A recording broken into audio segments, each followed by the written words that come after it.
Every week, the Payne family cuts straight to the real financial story. The one question, Bob, everyone's asking is, are we in an artificial intelligence bubble? You've been through boom and bust. What do you think? No hype, no myths. Just what actually matters to your money. Does feel very similar to what we experienced in the 90s. Where are we, though? Are we in 1995, 1997, 1999? Listen to the Pain Points of Wealth on the Red Apple Podcast Network. Well, the holidays have come and gone once again, but if you've forgotten to get that special someone in your life a gift, well, Mint Mobile is extending their holiday offer of half off unlimited wireless. So here's the idea. You get it now, you call it an early present for next year. What do you have to lose? Give it a try at mintmobile.com/switch. Limited time, 50% off regular price for new customers. Upfront payment required. $45 for 3 months, $90 for 6 months, or $180 for 12-month plan. Taxes and fees extra. Speeds may slow after 50 gigabytes per month when network is busy. See terms.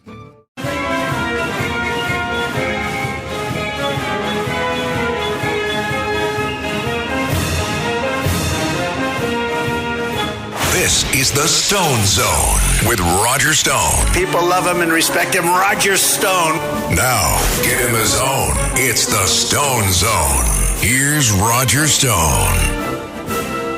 And welcome everyone to the Stone Zone. I am filling in for Roger Stone this evening. I'm Jake Novak, and I'm really, really grateful for all of you who are going to stand by with us and stand by with me as I fill in for Roger. Especially grateful to Crowless and Phil on the other side of the glass, who have been so helpful to me coming in here tonight on very short notice.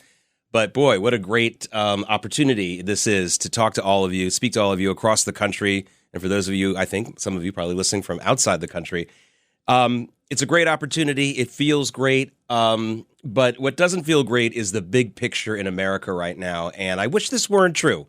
I'm not saying this to get clicks or to get more people to listen to me. I only tell you the truth. If it does get more clicks and more listeners, that's great. But we, ladies and gentlemen, are absolutely in the midst of the Second American Civil War. There's no other way to say it. Now, when I say that, I'm not talking about a civil war like million-man armies on either side fighting battles with cannons and bayonets and tanks and missiles and things like that. We're not there. I really hope we don't get there. We did that once in this country, and when you count all the military deaths and the civilian deaths, by the way, there's some new estimates. It used to be 500,000 when I was a kid, then the historians upped it to 600,000. Now they're saying that in the American Civil War of 1861 to 1865, there were 700,000 Americans who died, civilians and military combined. So I really, really hope we don't get there. But for those of you who are Civil War buffs or remember your high school American history, here's where we are right now. We are in the bleeding Kansas period of the Second American Civil War. You know what bleeding Kansas was? This was a territory before it was declared a state, and there were pro-slavers in Kansas, and there were anti-slavers in Kansas, and they used to kill each other. Literally, they went out and they killed each other with pitchforks, with guns, the whole 9 yards. Now, we're in the bleeding Kansas portion of this Second American Civil War. That said, only one side is really doing the killing. In Bleeding Kansas, it was the pro-slavers and the anti-slavers who got pretty good body count on both sides. It's still the left. It's still the American communist movement. It's still the anti-Trump movement. It's still the anti-constitutional movement. It's still the tyrannical movement that's doing just about all of the killing right now. And yes, I understand that ICE has had to neutralize some of these people, but those were responses to attacks on them first. The attacking and the physical violence, whether we're talking about the assassination of Charlie Kirk, the attempted assassination of Donald Trump, the continued attacks on ICE agents, and even the hotels or cars that may be associated with them. These are very violent people. And they remind me of the pro-slavers. And I'll tell you why I make that comparison in a second, another reason why. They remind me of the pro-slavers I learned about in junior high and high school, and then later in college. I took an amazing course in college, the history of the American South with Barbara Fields, and I don't know what her politics were. That was a nice thing about college back then. You didn't know your politics of your professors. But we learned a lot about those years leading up to the Civil War and how violent it was in this country. And granted, we didn't have militias. We didn't have full-on armies going up against each other. And we're not there now. And I sure hope we don't get there. But you'd have to be blind not to see that we are in the midst of a second American Civil War right now. And I don't like it. Yes, I'm very angry at the left. Yes, I'm very angry at the people who are attacking ICE. I'm very angry at the people who are perpetuating illegal immigration, who have attacked President Trump. I'm very angry at them, but I don't want to kill them. I really don't. I'd like to see them arrested. I'd like to see them punished. But I'm not picking up a pitchfork. I'm not picking up my shotgun in Nassau County and going and shooting a bunch of lefties. I'm not doing that. I hope we don't lead to that. We get there. And I'm sure that almost all of you listening right now, as angry as we are at some of these people, we don't want to go there. Well, again, it just feels like, however, we're getting a little close to that. And that's not what I want to see. Now, for those of you who think, oh, there's a little hyperbole, we got a guest host, Jake Novak, in for Roger Stone tonight. He's trying to grab some attention. He's saying that we're in the middle of a second American Civil War. He's trying to be hyperbolic. Well, I'm sorry, but I'm not the one who started the hyperbole. I'm not the one who started the violent talk and the warlike talk. Lots of people, especially from the left, started it. And here's one of the people who did it just recently. This is Larry Kramer, the DA of Philadelphia. This is cut one, and listen to his terminology, the way he talks about ICE. Listen to this. This is a small bunch of wannabe Nazis. That's what they are. In a country of 350 million, we outnumber them.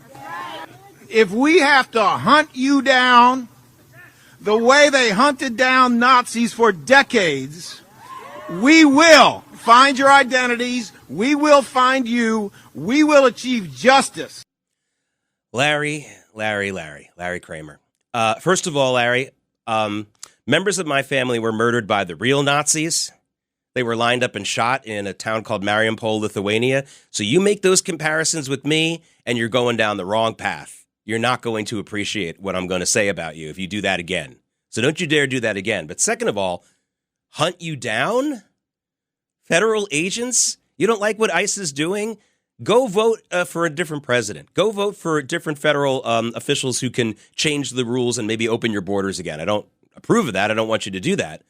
But you're going to hunt these people down? What the heck are you talking about? This is what I mean when I say we're in the bleeding Kansas stage of the Second American Civil War. This is really, really, really bad. Now, just in the last couple of hours, we've seen more of the nature of these combatants from the left. And they're not protesters. They're not even agitators. They're terrorists. They're urban terrorists. They're domestic terrorists, whatever you want to call them.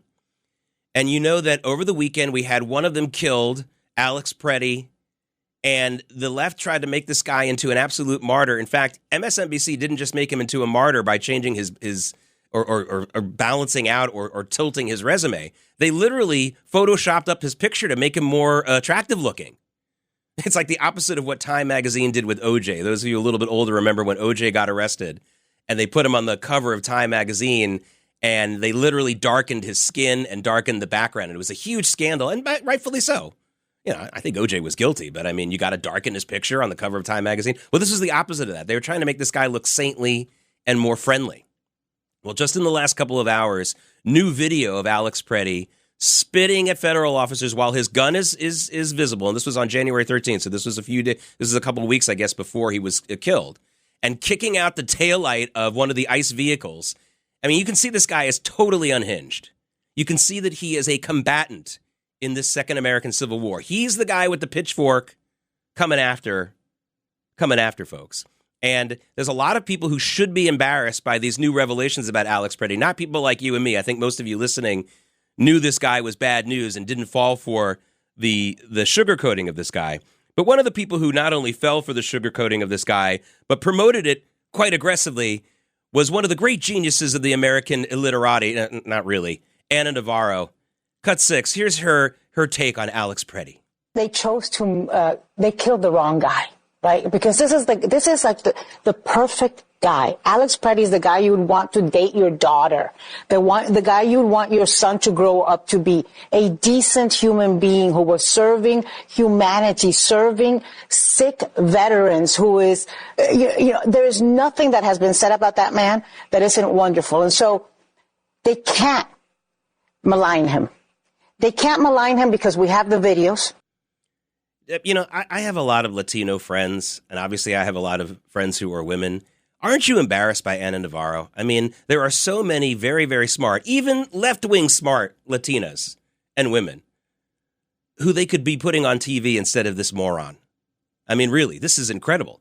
Why would you do that? You don't know this guy from Adam, and you're talking about him in this way. Are you kidding me?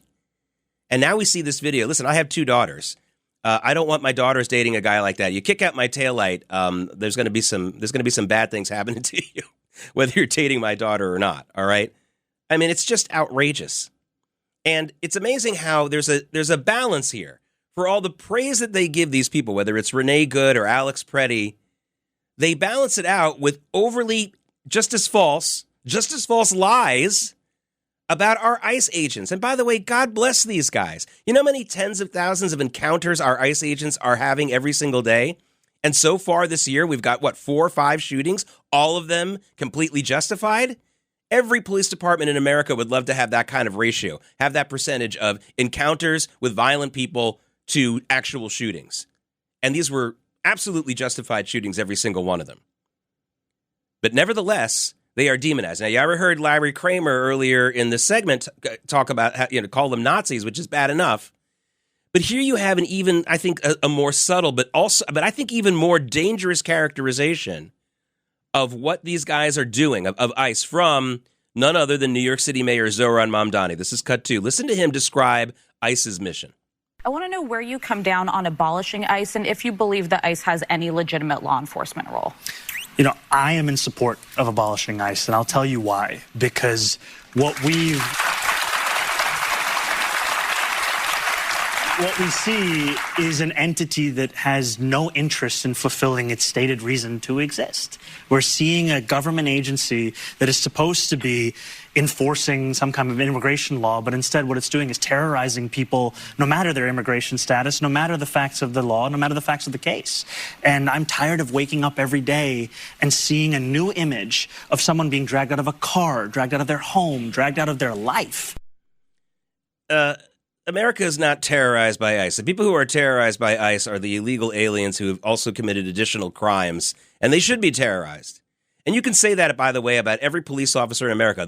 They make you scared. I remember as a kid, they spent a lot of time in kindergarten trying to tell us, don't be afraid of the police. As long as you're a good boy, you'll be okay.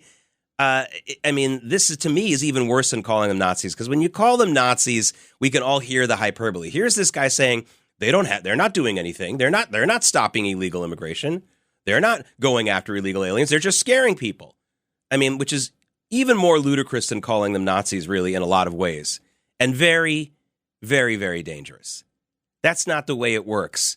And again, God bless these people in ICE. By the way, I think that they did a little bit of a random study, and either the plurality of ICE agents or the majority of them are Latinos.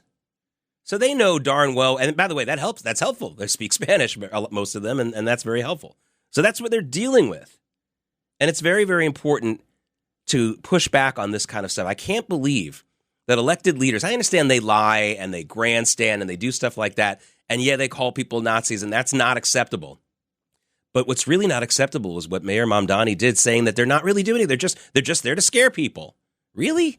He doesn't even believe that. It's such a, and then of course he said that on The View. That was a soundbite from The View, and of course they're all clapping like trained seals, like they do on that program. It's really scary right now, but this is similar. This is why I call it the Second American Civil War, because one of the major characteristics of war is propaganda, especially organized propaganda. That started in World War I. World War I was the first real propaganda war fought in the press, a little bit the Spanish-American War too, but you know what I'm talking about. And the propaganda aspect of this war is in full swing. All right. When I want to talk about, though, and one of the things, I've been in TV news and radio news and regular news for 32 years, and one of the things I never like to do is ignore the elephant in the room, the really big story. And if you live in about any one of 35 or so states in America right now, I know what your personal number one story was today, and I'm going to talk about it when we come back. Thanks for joining me. I'm Jake Novak, filling in for Roger Stone on the Stone Zone. Really appreciate you joining me. This is the Stone Zone with Roger Stone. He likes politics and he's a professional at the highest level. Roger Stone. Where's Roger?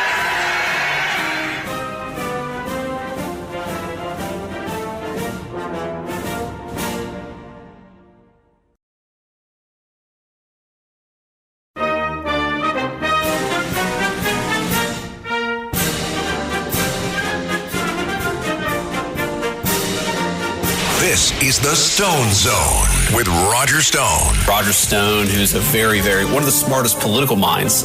Roger Stone was persecuted. People forget he's actually a brilliant political analyst. Now, get in the zone. It's the Stone Zone. Here's Roger Stone. And welcome, everybody. I'm Jake Novak in for Roger Stone tonight. Thank you so much for letting me fill in for him tonight and listening to me tonight. By the way, you can follow me on Twitter at JakeNY and also follow WABC Radio at 77 WABC Radio. Really important to get on these social media platforms, not only for the latest news, but for a chance for us to hear what you think. I've been in news for a long time, and every time there's a new technology that allows people in news to actually hear from the audience, whether it's viewers, listeners, readers, the old school bosses hated it because they don't want to hear from you. And I always loved it. So when email started, I was like, this is great. We can actually hear from our viewers when I was doing local news. And they were like, no, we don't want to do that. And same thing with social media. So I do want to hear from you. Doesn't mean I'm going to agree with everything you say, but that's important. Hey, everybody, pop quiz. And don't try to be smart with this. This is not a trick question.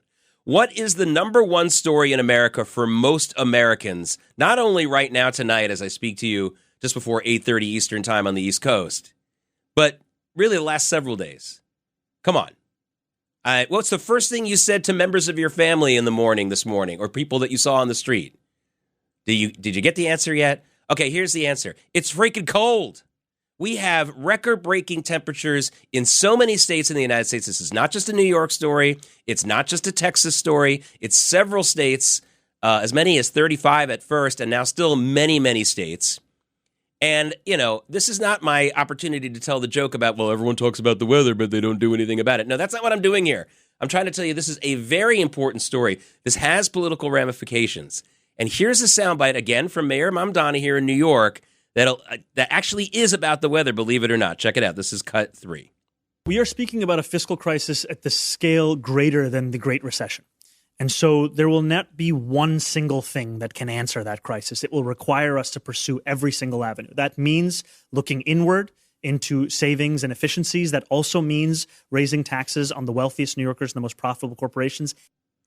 Yeah, well, look, folks, no surprise, the communist Mayor Mamdani didn't waste any time. Day 28 in office, and he's talking about raising taxes. Now, the reason why this is related to the weather, folks, is because whatever number they're throwing out right now, $10 million to $12 billion of a deficit for New York City, it's going to be a lot more in just a few days.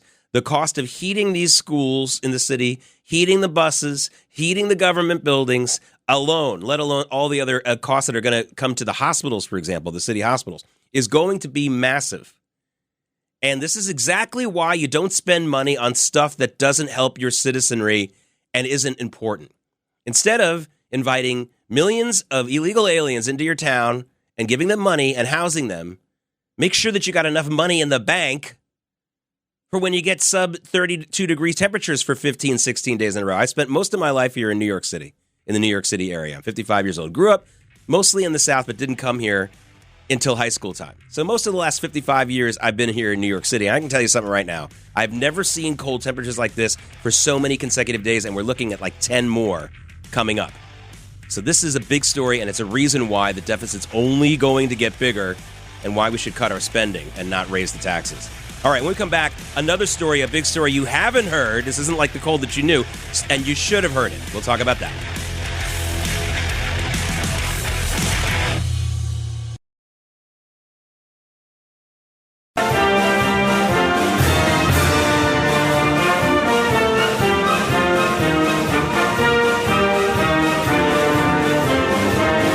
This is the Stone Zone. Now, get in the zone. It's the Stone Zone. A man who's gone through hell, but he's kept going, and he's smart, and he's strong, and people love him. Not everybody, but people love him and respect him. Roger Stone. Where's Roger Stone? Here's Roger Stone.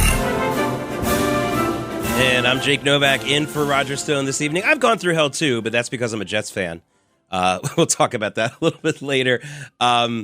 So I really appreciate you guys taking me in this evening. I'm able to fill in for Roger. Thanks to the help of Phil and Crowless, who are on the other side of the glass. Really, really kind of everyone to bring me in here on short notice and do the program for you tonight. You know, something funny about me. I grew up in a community where almost everyone's a liberal. I went to a university and a grad school where almost everyone's a liberal. And I've been working in an industry, the mainstream media, and then some of the niche media. But I've been working in the media for many decades where almost everyone's a liberal, and I'm not. So either I don't listen, or maybe I'm just an iconoclast or something like that. That said, one of the things that really bothers me about the mainstream media is not just the liberalism, but the fact that they don't seem to know how to do their job well from a business standpoint.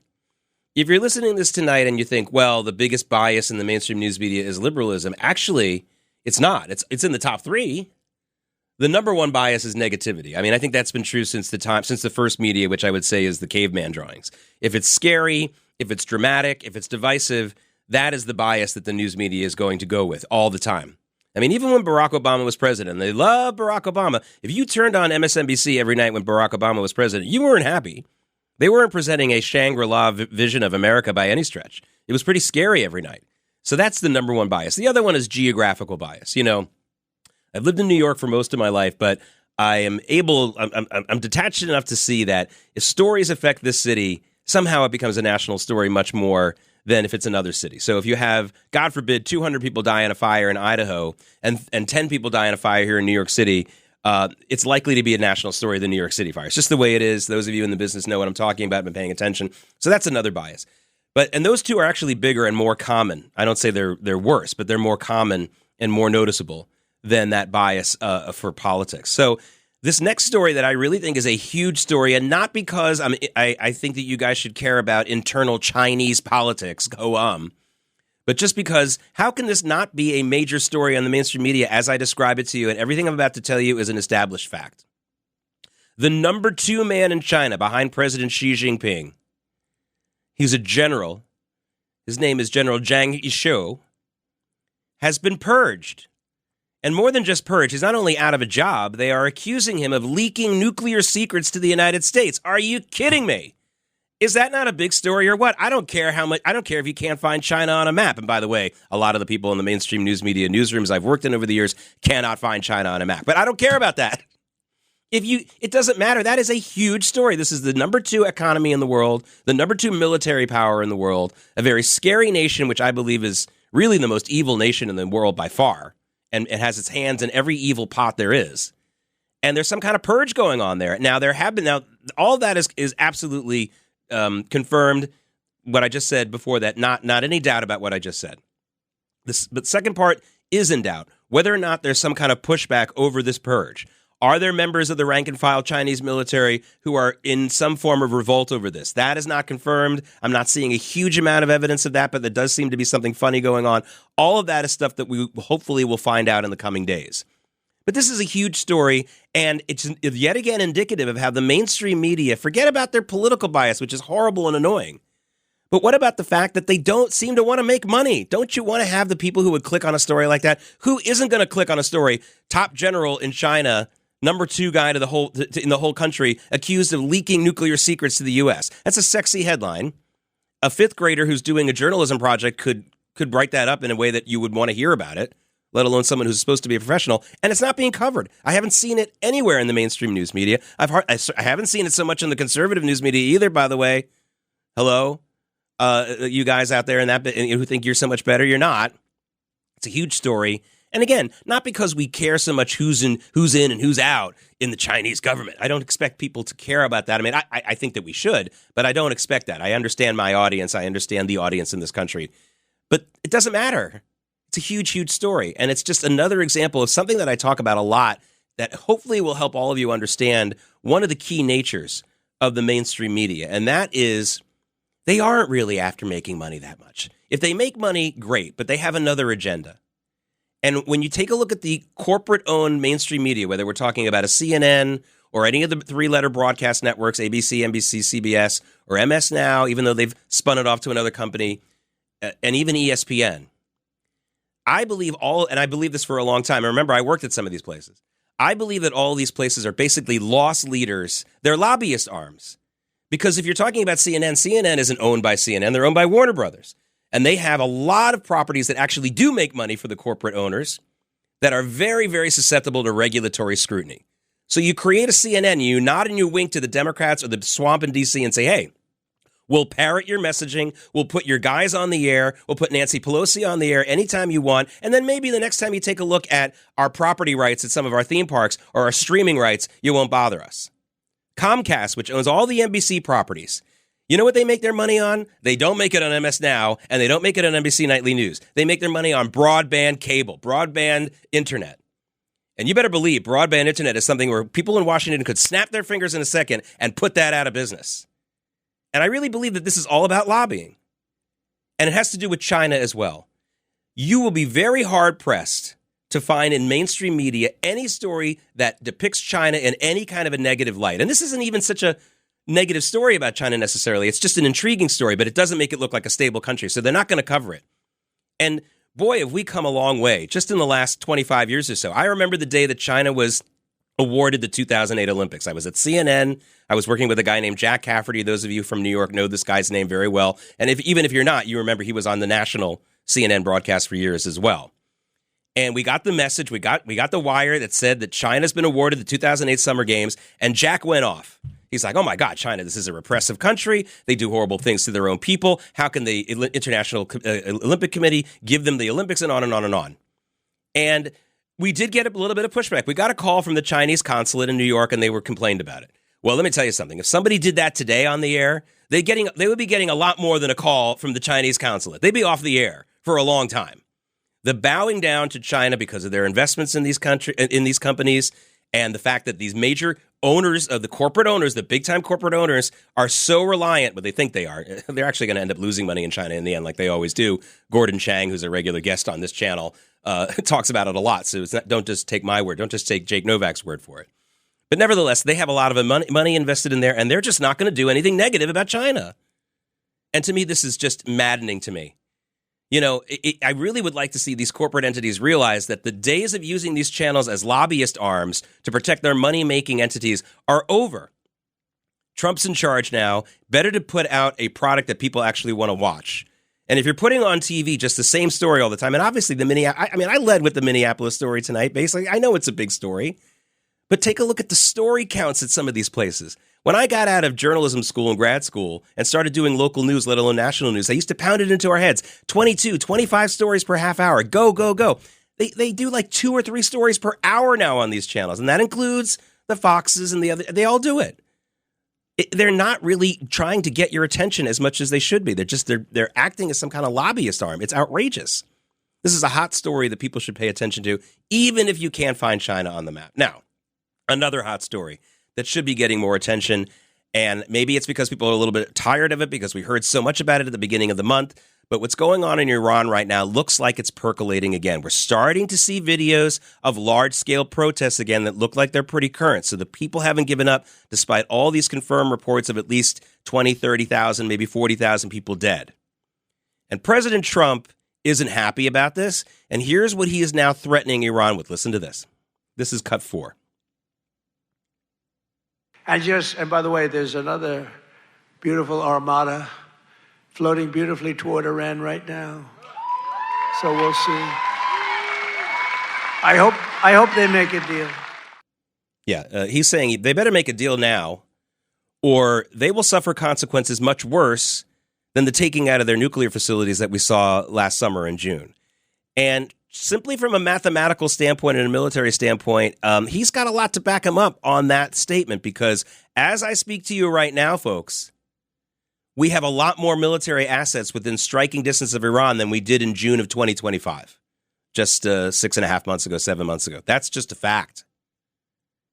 And again, this is a big story, incredible courage of the people in Iran, but, maybe they've reached the point where they realize they had all these protests where there were hundreds of thousands of people in the streets, as terrible as maybe 40 or 50, whatever the number is, of people dead, 40,000 or something like that dead. Thankfully, that's still a small fraction of the people who were out in the streets before. And maybe they've decided we can outnumber all of these people. And somehow maybe they've come up with some new tactics. These people are very, very courageous. Now, I'm not saying we should go and invade these people. I'm not even saying that we should attack them, even though President Trump's talking about that armada and all those assets. That's not what I'm saying here. What I'm saying here is This is something the American people should know about. One of my pet peeves is, there's a lot of people in the United States who have family in the armed services. And in the major media centers in this country, in the big newsrooms, you'd never know it. I remember there was a day during the Gulf War. It was probably 2004, 2005, and it was a very nice day, and I happened to be walking all around Manhattan, just doing errands and things like that. And it occurred to me, I've been walking on the streets of Manhattan for about 3 hours, and you'd never know we were in a full-on war in the Persian Gulf at that moment, until I walked into the post office, and there was a little box, donate your used cell phone for our troops. Now, again, doesn't mean you have to support military action, doesn't mean you have to wave the flag every time for the troops, but at least be aware. That armada that President Trump just talked about, that's not just machinery and jets and missiles and lifeless. Those are human beings, folks. Those are our sons and daughters. Those are our sisters. Those are our aunts and uncles who are in harm's way right now. And the mainstream news media won't put that front and center. What are they doing? It's clickable story. It's an eyeball gathering, attracting story. Why won't you cover it? Now, I think you should cover it for other reasons, just like I think you should cover the China story. I think it's interesting. I think it's a great way to get people interested in geopolitics, but I'm not naive. I know that people don't want to have a college class when they turn on their radio and TV, even if it's news. If that were the case, then when public television in Maryland started in the 1950s and they just filmed University of Maryland classes, that would still be the #1 TV show in America. Nobody wanted to watch that. And it was good stuff. It's like free college. Okay, so I get it. But if you can't, honestly, I don't think you should lie, but if you can't sex that up and let the people understand why that's important, then you shouldn't be in this business. But apparently you are, which just drives me nuts. It just drives me nuts. On the other hand, we do have incidents that happen that everyone does cover because they gather attention. And our friend, Congresswoman Ilhan Omar, provided that for us last night in what seemed like a staged event. This was this audio when she was supposedly attacked during a town hall. Listen to this. Must resign or face impeachment.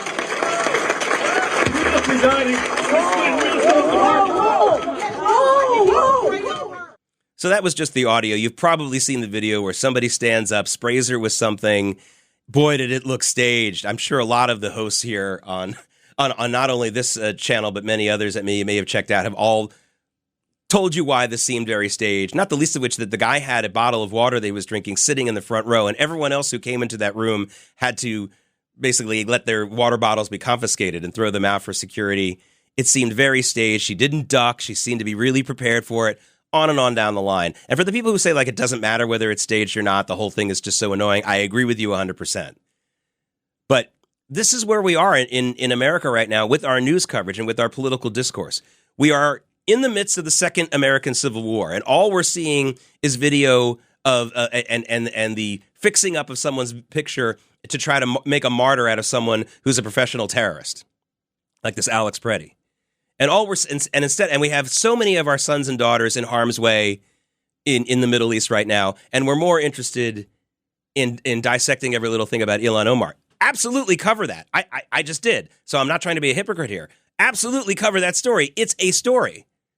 But it's not my lead story, and it's not going to be my big, hey, let's take the pulse of America right now. Stop giving these kinds of people oxygen, and don't forget the big stories out there. These aren't like stories about kitties getting saved from a tree. You hear this all the time. Well, the news media can't cover good news, doesn't cover good news anymore. And a lot of people say, like, what are we supposed to do? Cover every plane that lands safely at Dulles International Airport and JFK? That would be a little bit boring. Granted. I have some ideas about how to cover good news stories, and one of the ways to do that is to remind people how bad it was before this good thing happened. So instead of leading with, hey, they figured out how to desalinate the water throughout the whole world and we're not going to die, you start with they said we were going to die for 10, and you do that for 10 minutes, you get everyone really scared, and then you deliver the good news. But in this case, this isn't about a good news story. It's just it's something that affects so many of us in ways that are so emotional, and they won't cover it. Ilhan Omar getting sprayed, whether it was staged or not, affects no one. Not even her, because the thing was staged. It affects no one. So absolutely cover it. I understand it's dramatic video. I'm not saying you don't do it, but give it the few seconds it deserves and move on. And they just won't do it. They just won't do it. And it's driving me crazy. I think it drives a lot of you crazy as well. It's really not where we want to be right now in America. We really want to give our sons and daughters who are in harm's way, who are in the military, much more of attention. We want to focus on, what's going on in China. China is our enemy, and the guy who's running the military there may or may not have leaked nuclear secrets to the United States. If he has, I think that's a good news story. Maybe there's one righteous man in Sodom. I don't know. But that's worth discussing. Put the guys on the air who talk about it. Gordon Chang should be getting booked on CBS and all those channels, but they won't put him on because they literally won't do anything that makes China look shaky. So they won't cover it. What a strange world we are. It's again, you've heard that term. You don't hate the news media enough. I get it. But it's not just because of the partisanship. It's because they don't do their business well. I hate seeing poor businesses, whether it's the sandwich shop or the bagel shop behind my house, or whether it's the mainstream news media. I like to see businesses excel. All right, when I come back, I'll talk to you about another reason why you don't hate the news media enough, and it's coming from the sports world, but believe it or not, it has political undertones as well. I'm Jake Novak, filling in for Roger Stone. Thank you so much. We'll be right back. This is the Stone Zone with Roger Stone. It is a great, great person, Roger Stone. The Stone Zone.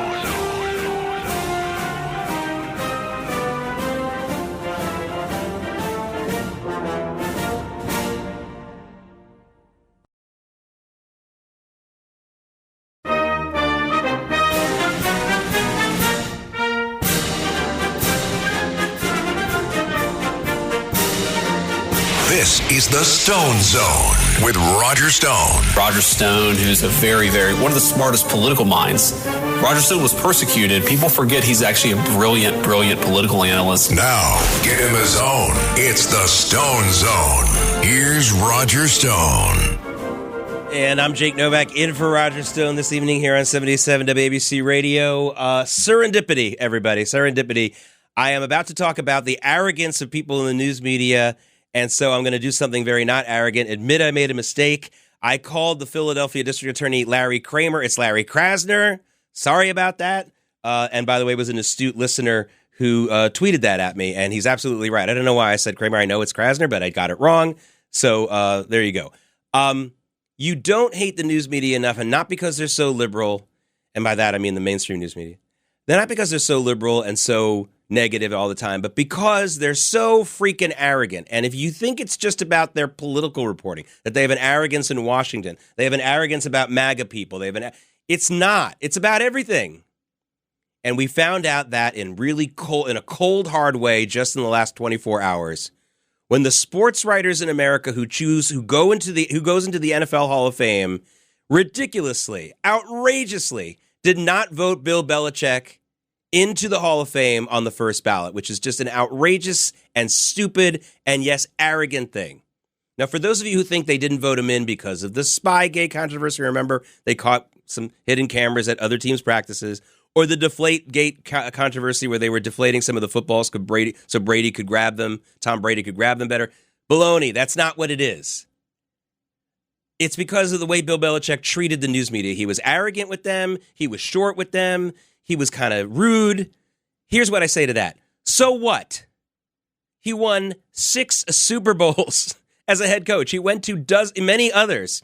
He won another 2 as a defensive coordinator for the Giants. And I'm not a Patriots fan. And I'm not even a Giants fan.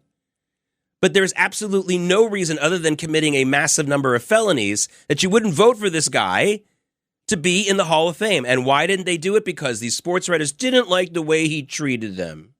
Because they're so important. And that's the sports writers who actually do know their topic a lot better than I think the political writers in the news media. But still, that kind of arrogance is present in America's mainstream newsrooms. And that is something you need to understand if you're going to understand their other biases.